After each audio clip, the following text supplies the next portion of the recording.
Ahmed Megara, que nosotros le agradecemos enormemente y con todo nuestro corazón. La verdad que cuando Ahmed viene aquí, todos son recuerdos, semblanzas de la iglesia, de la plaza, de su casa, es decir, aquello de Machado, ¿no? El patio de Sevilla, en su caso, son recuerdos de Río Martín. Y para nosotros realmente el centro, de alguna forma, es esa prolongación en el tiempo de aquella época, ¿no? Una época que todos lo recuerdan con mucho cariño, que de alguna forma ya se fue para no volver, pero que de alguna forma sigue viva en el recuerdo de mucha gente mayor, de mucha gente no tan mayor y por supuesto de nosotros que de alguna forma recibimos ese legado, esa herencia hispano-marroquí, hispano-árabe, andalusí, esa mezcla, ese gazpacho intercultural del cual estamos todos muy orgullosos, ¿no? La iglesia no deja de ser ese signo, ¿no? de aquello que en su momento fue un lugar de culto, que sigue siendo un lugar de culto, pero a la persona, al ser humano, a los valores, ¿no? A los derechos humanos, a las culturas, y a las culturas sobre todo también un servicio a la comunidad, actualmente a la comunidad universitaria, a los jóvenes de la Universidad del Valle de Cádiz. Para eso se hizo esta reforma, se hizo esta rehabilitación del edificio, para que siguiera siendo un espacio de provecho, ¿no? De provecho académico, pero también de provecho personal y por supuesto de provecho interpersonal. Nosotros en el centro siempre damos mucho la lata en el sentido de que la gente se reúna, la gente se junte. Es verdad que después del COVID estamos asistiendo a un mundo cada vez más fracturado, más atomizado, más egoísta, más individualista. A mí me da mucho coraje, ¿no? Ver a la gente con sus cascos por la calle, ya casi ni nos saludamos, pero por lo menos que nuestras casas, empezando por nuestra propia casa personal, sea un lugar de encuentro, sea un lugar de acogida. Por lo menos yo en mi familia, mis padres me educaron así. Yo he nacido en una familia que siempre tiene las puertas abiertas, en un rincón también de Andalucía, en Aral, que además tiene un nombre árabe. ¿Y por qué no íbamos a hacer lo mismo aquí en el centro del Chundi, ¿no? Tener siempre la puerta abierta al otro. ¿Por qué no decirlo también, especialmente a las personas más periféricas, ¿no? Gente que viene también buscando un poco reencontrarse, ¿no? Buscándose. Hay gente hoy en día también muy perdida, muchos desafectos familiares, personales, y bueno, por lo menos que su estancia en Marruecos, su estancia en Martín, seamos también nosotros esa familia sustitutoria, ¿no? También muchos chicos, muchas chicas, por supuesto, vienen de otras ciudades de Marruecos que también vienen aquí a estudiar y a investigar y a hacerse más personas y más académicos, pues brindarle esa oportunidad como la que nos brindó Ahmed Megara, que tuvo esa iniciativa tan estupenda, ¿no? No solamente de ofrecer un taller para facilitar la escritura, y es verdad que a través de la escritura, a través de la literatura, sacamos de nosotros pues todo un caudal, ¿no? Todo ese espacio de libertad que tiene el ser humano, a veces por miedo o porque la estructura a veces no fomenta, sacar de lo más hondo del ser humano lo que sentimos realmente, aquello que más nos duele, lo que más sentimos, que más nos da alegría. La literatura tiene que ser también un servicio a la sociedad, ¿no? Un servicio también al otro, ¿no? Donde compartir también muchos sentimientos que pueden ser también comunes. Él tuvo a bien hacer ese taller y Belsane y Naima, Ahmed, que está aquí también en un principio, después creo que tuviste que marcharte, y alguno que otro más que empezó, pero que no tuvieron más continuidad, pues bueno, fueron valientes, fueron decididos, ellos recibieron el guante de Ahmed Megara, y durante unos meses, los sábados por la mañana, de una forma continua, insistente, machacona, trabajando y esforzándose, y en un plano también de familiaridad, de cercanía y de cierta intimidad también, pues crearon este espacio de literatura, de vida, de semblanza, de sentimiento, que a Dios gracias y por la iniciativa de nuestro amigo Megara, pues bueno, se ha editado, el libro está ahí, y hoy vamos a tener como un primer acto. Yo creo que haremos un segundo seguramente con ella próximamente, cuando ya vuelvan de su periodo en España, y bueno, hoy damos vida también, o presentamos en sociedad esta obra tan magnífica. Y bueno, yo animo a todos vosotros, por supuesto, a seguir también participando de esta propuesta, tanto aquí en Martín como en Tetuán. La literatura tiene que seguir, la vida tiene que seguir, y damos por supuesto también la bienvenida a los amigos que han venido de España, ¿no? Que vienen de otras latitudes, algunos que están aquí, como el caso de Ricardo, que anda por aquí ahora en su también una especie de año sabático, ¿no? Y también a los compañeros que habéis vuelto, como a Ginés, a los escritores, a los amigos de Tetuán, a todos los que ya habitualmente estáis también pues, participando de la vida aquí del centro y de la sociedad, porque al fin y al cabo nosotros respiramos por los pulmones de la sociedad, ¿no? El centro en realidad no somos nada, nosotros somos ecos o altavoces o ventanas abiertas de lo que entendemos que pueda pasar o suceder o incluso anticipar para el futuro, ¿no? Bueno, pues nada, yo dejo la palabra a los amigos que habéis venido. ¿De dónde venís vosotros? Yo particularmente vengo de Bilbao. De Bilbao. Bueno, pues mira, hay un navarro por ahí, o sea, y Bert, que es de Pamplona, o sea, Sí, la barriga. soy de la misma zona. Opa. Y nada, yo, en fin, cedo la palabra a Ahmed, que es el moderador de la charla, que va a ser el que conduzca la reunión, y nada, bienvenido, muchas gracias. Eduardo. Buenas tardes. Primeramente quisiera agradecer al amigo Paco el volver a abrirnos la puerta de este templo, que es un templo de todos los martileños, entre los cuales me cuento porque yo nací a unos 40 o 50 metros de aquí hace algunos años. No me acuerdo de cuándo nací, pero hace algunos años, que son muchos. Volvemos con un nuevo proyecto ya realizado, porque surgió la idea tomando un café en plena época de COVID, tomando un café aquí enfrente, estábamos los tres, Paco, Ahmed y yo, y surgió la idea entre los tres de que se hiciese un taller de escritura.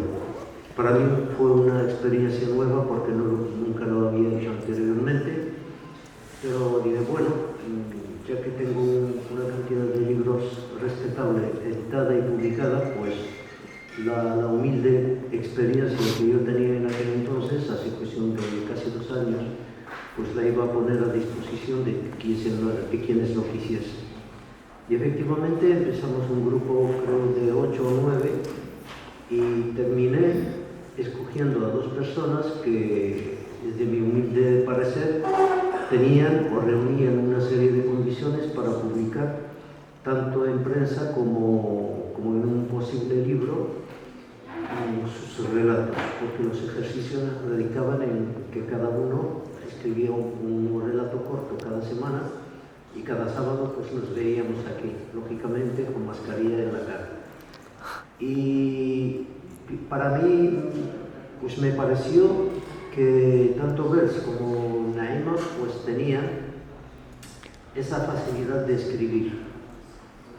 Había prácticamente muy poco que corregir, aunque a mí también se me corrige, pero las animé a publicar un pequeño librito entre las dos. Ellas lo pensaron y a la semana siguiente me dijeron, estamos de acuerdo, lo hemos pensado bien, pero con una condición, que tú también publiques con nosotros tus relatos.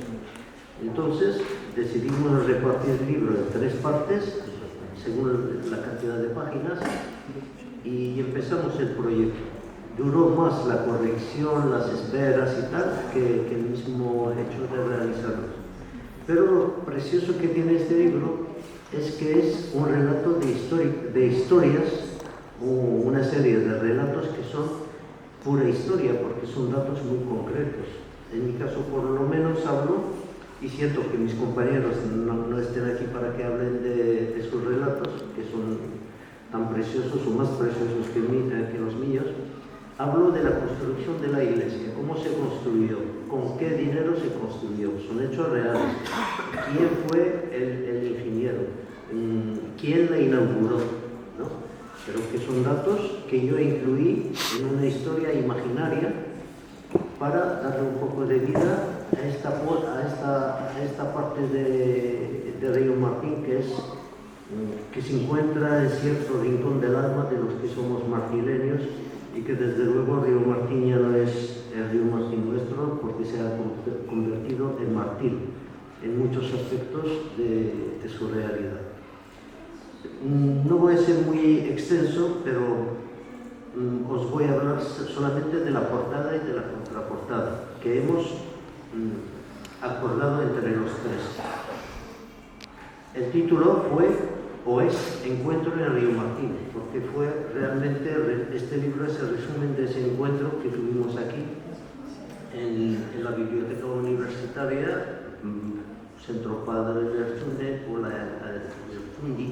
o la iglesia, como siempre la hemos llamado los que somos de aquí, y hemos escogido una imagen muy conocida por todos, que es la farola. En nuestra juventud era el sitio de citas donde nos citábamos los amigos, las amigas, las novias, los novios y viceversa, ¿no? Y también en la contraportada también una fotografía de la iglesia con la farola del medio que sobrevive a las inclemencias de los diferentes municipios o municipalidades que han pasado por la ciudad. Entonces, para no alargar, pues le voy a dar la palabra a mi amigo Eduardo, primeramente, antes de dársela a mi amiga María José, que es más tetuaní que yo, o casi tan tetuaní como yo, porque ella nació y se crió aquí, en Tetuán, y por supuesto Río Martín era el sitio de playeo y de veraneo más cercano.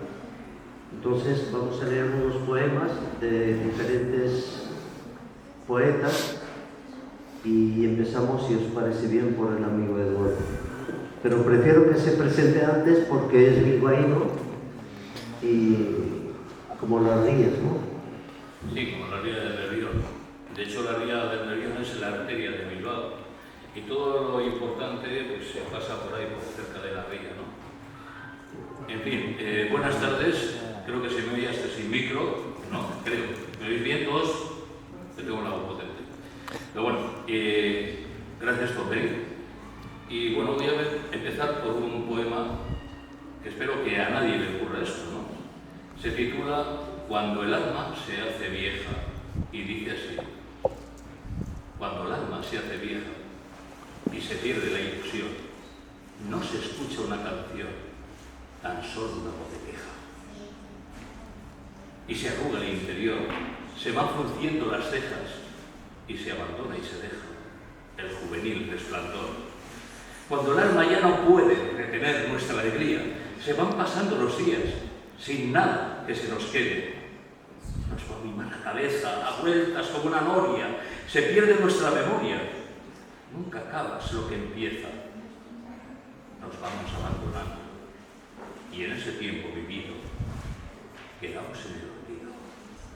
Nuestra luz se va apagando.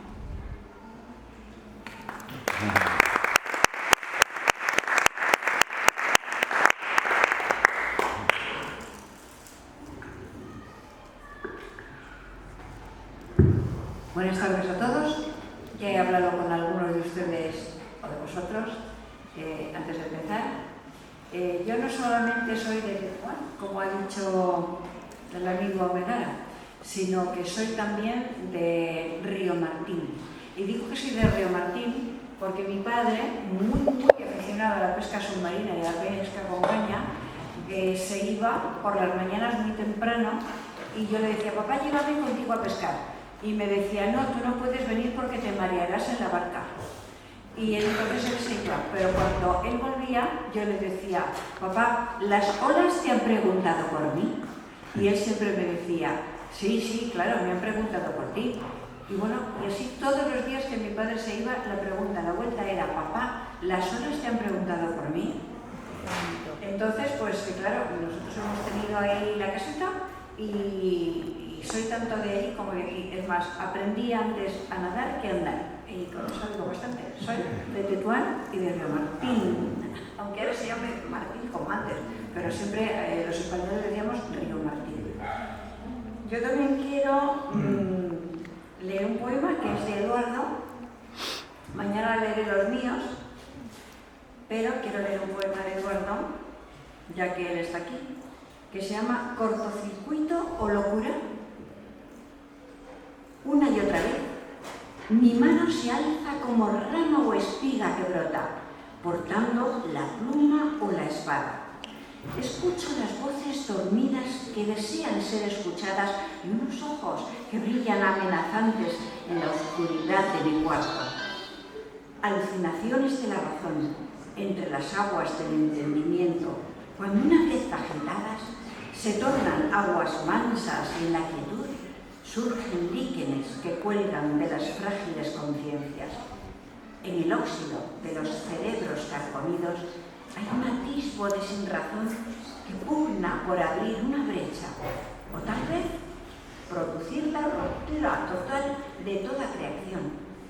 Nos declaramos imperfectos, rodeados de tanta imperfección que nos somete y lentamente nos lleva a un fatal desenlace, la pérdida de la luz que emanaba desde nuestra red neuronal.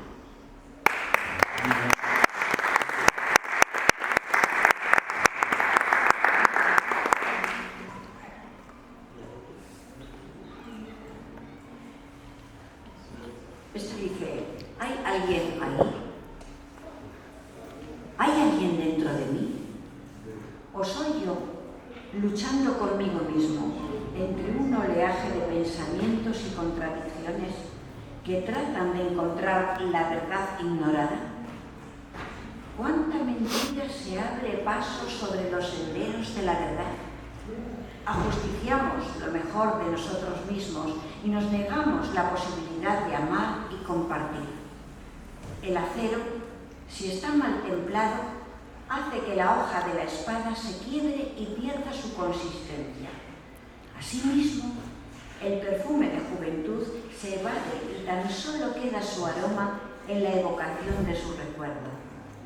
He pintado nubes sobre un cielo raso y los días se van oscureciendo con el paso del tiempo. La primavera ya no está presente en mi vida y el otoño lleva tintes de nostalgia.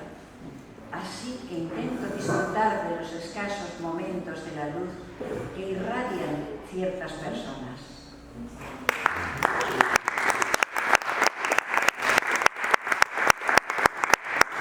Esta pregunta que se hace Eduardo al principio, en este poema, que dice, ¿hay alguien ahí? Una vez al acostarme, me pregunté, cuando yo nací, ¿quién vio primero? ¿Yo a la luz? Yo desde dentro de mi madre, yo a la luz que estaba fuera, o los de fuera, la luz, me vieron a mí. Me hice esa pregunta que yo creo que nadie se pregunta, pero que es muy lógica, ¿no? Y bueno, me levanté y escribí el siguiente poema. Y esto, yo no es que piense que no haya otra vida, pero me puse en la cabeza de la persona que no sabe qué es lo que hay más allá y que tiene dudas. Y dice el poema, ¿quién vio primero? ¿Yo a la luz o la luz a mí? Por aquel sendero por el que me arrastraba para al fin salir a buscar esa vida que sorpresas daba y en la que anhelaba el ser feliz. Mas me vino un revés y luego un derecho y así una y otra vez. Y me vuelvo a encontrar el negro sendero de la luz al fondo que dicen que es volver a empezar. ¿Empezar? Me pregunto. No quiero reveses, sino derechos, que me quiero quedar en el medio certero. Pero aquí me quedo, a medio camino entre la luz primera y la de después. No vaya a ser que allí no haya nada y no pueda volver.